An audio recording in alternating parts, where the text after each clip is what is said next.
The Life and Deaths of the USS Cyclops. Only God and the sea know what happened to the great ship. Woodrow Wilson, 28th President of the United States of America. The USS Cyclops was a Proteus-class collier ship of the United States Navy. Its keel was laid at the Cramp shipyard of the William Cramp & Sons Shipbuilding Company, a Philadelphian firm with an established history of constructing Navy battleships, cruisers, and other maritime transports. The identity of the Cyclops was twofold. As an individual ship, she had been named after the race of one-eyed giants featured commonly in the tales of Greek mythology. On the other hand, her pseudo-surname, under the classification of a Proteus-class collier ship, was given to her by her younger sister, the USS Proteus, who was to be the lead ship of the class. As a collier, she was designed as a bulk cargo ship meant to transport large amounts of coal for long distances. Her approximate length of 542 feet from stem to stern, 1.5 times the size of a football field, as well as her depth of 40 feet, provided her with an astonishing capacity for coal storage. Her overall bulk possessed a displacement of approximately 19,360 tons. She had a breadth of 65 feet and a draft of 27, with a pair of triple expansion steam engines granting her a maximum speed of 15 knots. She could freight a maximum load of 12,500 tons of coal. With her finished construction and launch on the 7th of May 1910, Cyclops would become part of an infamous sisterhood of four, a family of quintuplets whose fortunes would come to mark them as among the most mysterious nautical tragedies of the 20th century. This is her story.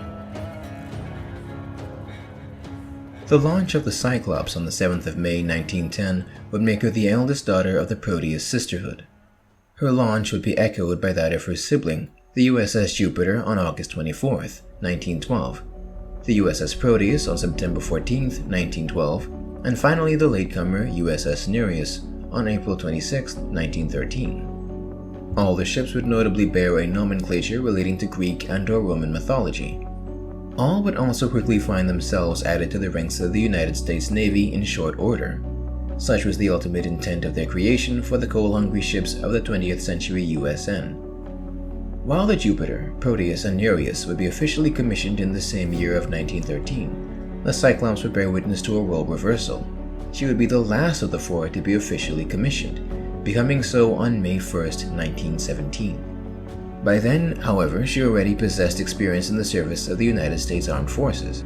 In fact, she possessed more of it than her sisters by ident of her status as the firstborn. Less than 7 years prior to her commissioning, and 6 months after her launch, the Cyclops entered the Naval Auxiliary Service.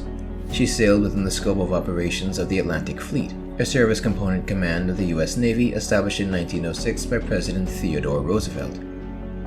Keep in mind, this will not be the last time you hear the name Roosevelt in this story. Initially meant to protect newly established naval bases within the Caribbean after the Spanish-American War of 1898, in the 1910s, the fleet's theater of responsibilities had grown to encompass the wider Atlantic. Cyclops would find her place in the rising influence of the growing superpower by voyaging into the Baltic Sea in order to resupply elements of the fleet's 2nd Division. There she would rub shoulders with older vessels such as the battleships USS Louisiana and USS New Hampshire. After returning to Norfolk, Virginia, she operated along the east coast from Newport, Rhode Island to the Caribbean, a region she would gradually become more and more familiar with, further servicing the Atlantic Fleet with her coal as she went. The Cyclops would soon play her first major support role during a conflict in Central America. U.S.-Mexico relations, already strained by the Mexican-American War, would fracture in the wake of the Tampico affair. On April 9, 1914, 9 U.S. sailors of a whaleboat belonging to the dispatch vessel USS Dolphin were arrested by Mexican authorities. At the time, they were unarmed. They had been trying to collect the purchase of coal and gasoline for their ship from a German civilian at Tampico's docks. They were hardly finished when they were held at gunpoint by a squad of Mexican soldiers and taken into custody for trespassing. Though they were eventually released, upon hearing of the incident, Squadron Commander Rear Admiral Henry Mayo demanded a formal apology from the Mexican government, then under the regime of the dictator General Victoriano Huerta. Mayo demanded that the Mexican officer in charge of the incident be arrested and that there be a 21-gun salute to the American flag. Though the officer was arrested and a formal apology was issued, the act of a salute to a foreign flag was deemed too humiliating by Mexican authorities and was refused. Mayo, however, continued to press that America's honor had been besmirched, soon gaining the agreement of President Woodrow Wilson. With neither side backing down, the situation would continue to escalate until, on April 14th, Wilson would order the Atlantic Fleet, under the command of Vice Admiral Charles Johnston Badger, to Mexican waters. Seeking to unseat the Mexican dictator, after receiving congressional approval for the use of armed forces, Wilson authorized U.S. landings on the beaches of the city of Veracruz. Hoping to prevent an arriving shipment of arms from a German vessel, a force of U.S. Marines and sailors were sent to land. They would shortly be met with local resistance. What was initially a surgical strike meant to capture key infrastructure in Veracruz would turn into a full-blown invasion. The city would be taken over by a force of 6,000 U.S. troops and occupied for 7 months. The invasion would set off a wave of anti-North American revolts across Latin America.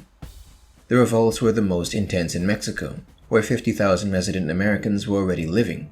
It was so bad that in places like Baja California, the U.S. consul had to take shelter with 250 fellow citizens in the U.S. consulate building, from which he would request the presence of a Navy warship.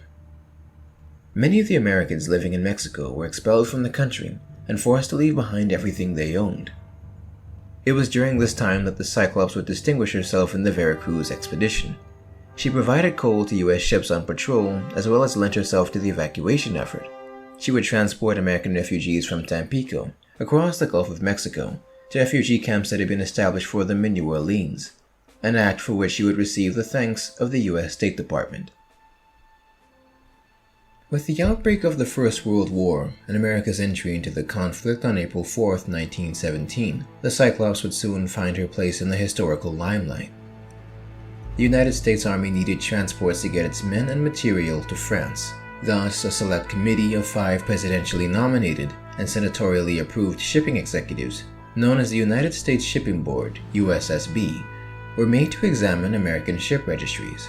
The committee selected 14 American-flagged ships that were sufficiently fast, could carry enough fuel in their bunkers for transatlantic crossings, and, most vitally, were in port or not far out at sea. The Cyclops was among the 14 that met these criteria. She was commissioned on May 1, 1917, making her one of the first ships to be acquired for this specific service. She would be brought into the Cruiser and Transportation Force, then under the command of Rear Admiral Albert Glaves. As part of a unit of the Atlantic Fleet, her crew would be changed out, replaced by sailors and officers of the U.S. Navy.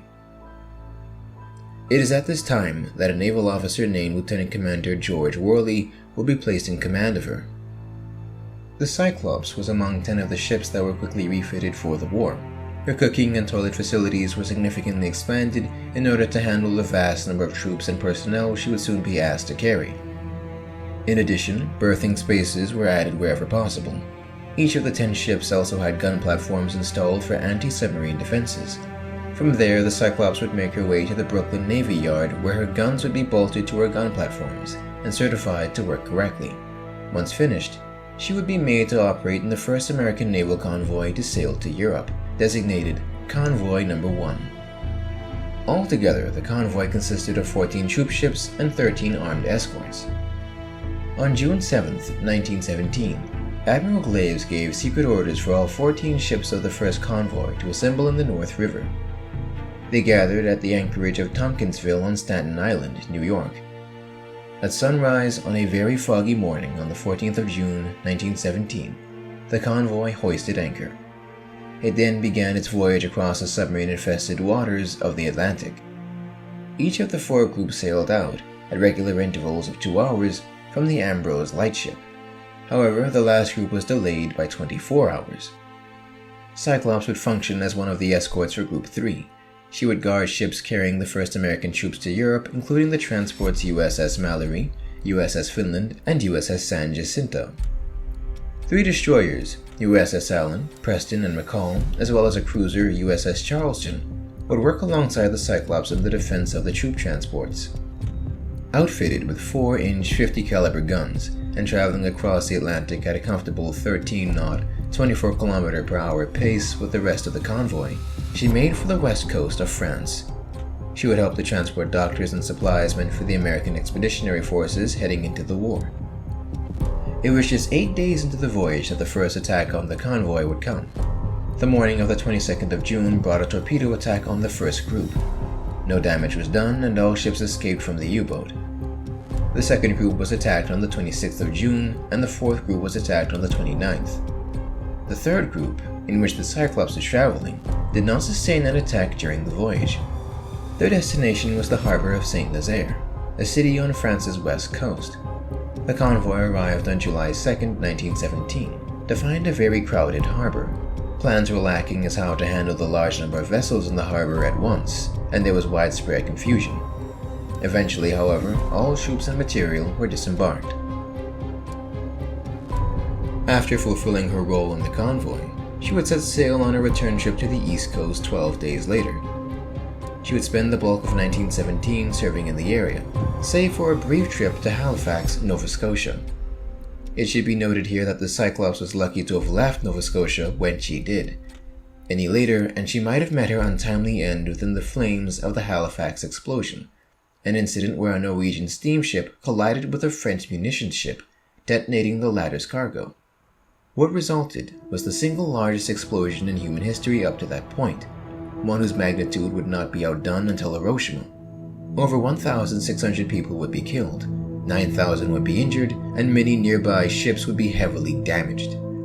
This would take place on the morning of December 6th of that same year, just a few months shy of the Cyclops' visit.